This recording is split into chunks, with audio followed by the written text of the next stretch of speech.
to read you Stellaluna by Janell Cannon. In a warm and sultry forest, far, far away, there once lived a mother fruit bat and her new baby. Oh, how Mother Bat loved her soft, tiny baby. "I'll name you Stellaluna," she crooned. Each night, Mother Bat would carry Stellaluna clutched to her breast as she flew out to search for food.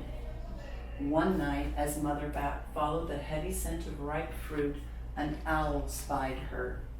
On silent wings, the powerful bird swooped down upon the bats. Dodging and shrieking, Mother Bat tried to escape, but the owl struck again and again, knocking Stellaluna into the air. Her baby wings were limp and useless as wet paper. Down, down she went, faster and faster into the forest below. The dark, leafy tangle of branches caught Stellaluna as she fell. One twig was small enough for Stellaluna's tiny feet. Wrapping her wings about her, she clutched the thin branch, trembling with cold and fear. "Mother," Stellaluna squeaked, "where are you?" By daybreak, the baby bat could hold on no longer. Down, down again she dropped. Flump! Stellaluna landed head first in a soft, downy nest, startling the three baby birds who lived there. Stellaluna quickly clambered from the nest and hung out of sight below it. She listened to the babble of the three birds. "What was that?" cried Flap. "I don't know, but it's hanging by its feet," chirped Flitter. "Shh, here comes Mama," hissed Pip. Many, many times that day, Mama Bird flew away, always returning with food for her babies. Stellaluna was terribly hungry, but not for the crawly things Mama Bird brought. Finally, though, the little bat could bear it no longer. She climbed into the nest, closed her eyes, and opened her mouth. Plop! In dropped a big green grasshopper. Stellaluna learned to be like the birds. She stayed awake all day and slept at night. She ate bugs even though they tasted awful. Her bat ways were quickly disappearing, except for one thing. Stellaluna still liked to sleep hanging by her feet. Once, when Mama was away, the curious baby birds decided to try it too. When Mama Bird came home, she saw 8 tiny feet gripping the edge of the nest. "Eee!" she cried. "Get back up here this instant! You're gonna fall and break your necks." The birds clambered back into the nest, but Mama Bird stopped Stellaluna. "You are teaching my children to do bad things. I will not let you back into this nest unless you promise to obey all the rules of this house." Stellaluna promised. She ate bugs without making faces. She slept in the nest at night, and she didn't hang by her feet. Stellaluna behaved as a good bird should. All the babies grew quickly. Soon the nest became crowded. Mama Bird told them it was time to learn to fly. One by one, Pip, Flitter, Flap, and Stellaluna jumped from the nest. Their wings worked. "I'm just like them," thought Stellaluna. "I can fly too." Pip, Flitter, and Flap landed gracefully on a branch. Stellaluna tried to do the same. How embarrassing. "I will fly one day," Stellaluna told herself. "Then no one will see how clumsy I am."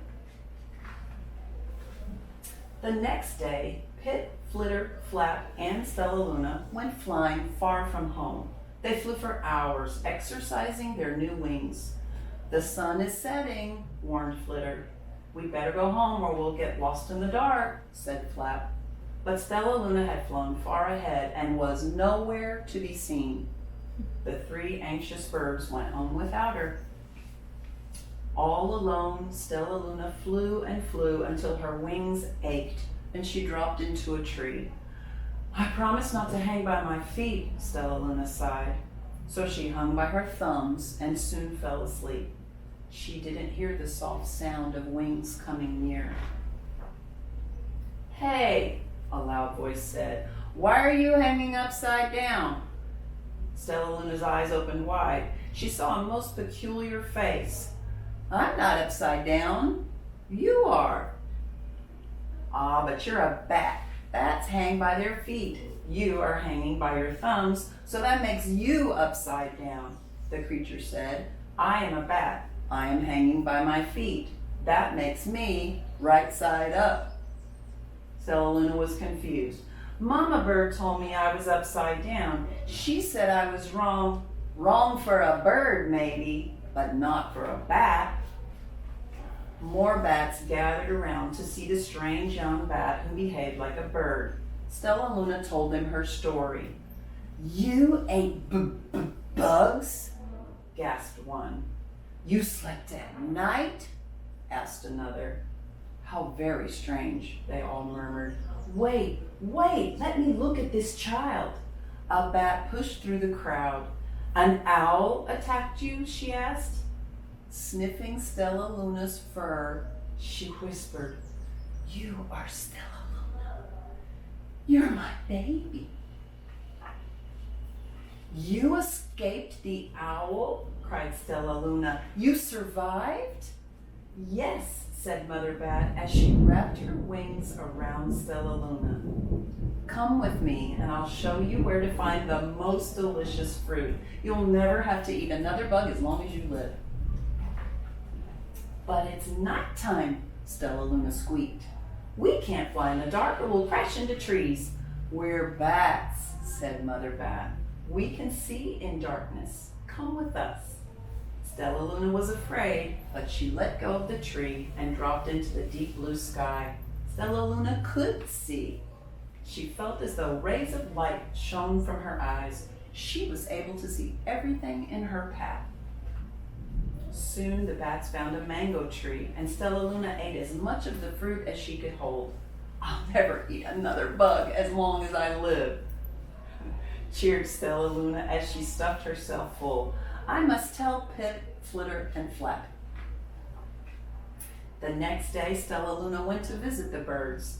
Come with me and meet my bat family, said Stellaluna. Okay, let's go, agreed Pip. They hang by their feet, and they fly at night, and they eat the best food in the world, Stellaluna explained to the birds on the way. As the birds flew among the bats, Flap said, I feel upside down here. So the birds hung by their feet. Wait until dark, Stellaluna said excitedly. We'll fly at night. When night came, Stellaluna flew away. Pip, Flitter, and Flap leapt from the tree to follow her. I can't see a thing, yelled Pip. Neither can I, howled Flitter.